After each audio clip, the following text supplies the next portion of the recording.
আসসালামু আলাইকুম, কেমন আছেন সবাই? একটা মাফলার তৈরি করব। সেজন্য সুতা নিলাম হচ্ছে মিল্ক কটন। এটা এত সফট ছিল, মানে মিল্ক কটনের প্রতিটা সুতাই সফট, কিন্তু এটা আমার কাছে একটু বেশি লাগলো। একটা ভাইয়ার জন্য মাফলারটা তৈরি করব, অর্ডারের কাজ আর কি। তো ফার্স্টে বরাবরের মতো স্লিপ নট দিয়ে 7 ইঞ্চি চেন করে নিব। এটা সাইজ হবে 70/7 ইঞ্চি।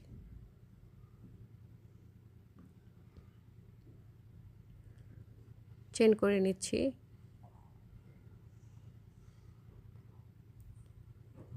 সহজ একটা স্টিচ দিয়ে করব, হাফ ডাবল ক্রোশেট দিয়ে। যারা বিগিনার তারা হাফ ডাবল ক্রোশেটটা এখান থেকে শিখে নিতে পারেন।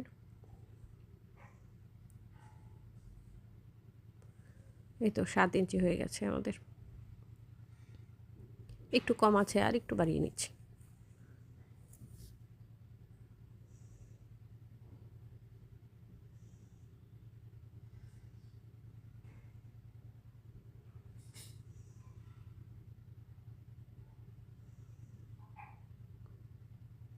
হাফ ডাবল ক্রোশেট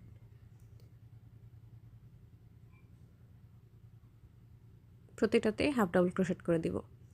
এটার জন্য আমি হুক নিয়েছি 4.5 মিলিমিটার, বলতে পারেন একটা এক্সপেরিমেন্টাল নিলাম। কারণ মানে হুক সাইজটা নিলাম কারণ হচ্ছে মিল্ক কটনের 4 প্লাই যেটা, সেটা আমি বরাবর 3 বা 3.5 মিলিমিটার করি। একটু শক্ত হয় বুননগুলো। তো আজকে এটা নিলাম, দেখি বুননগুলো কেমন হচ্ছে। মনে হচ্ছে বেশ সফট হয়েছে।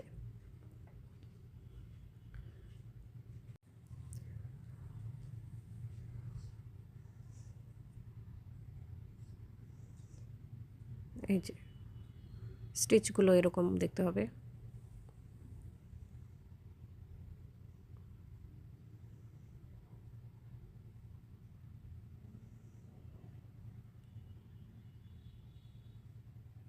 আমি একটু ডিটেলসে দেখাচ্ছি যেন বিগিনারদের একটু মানে সুবিধা হয় কাজটা করতে।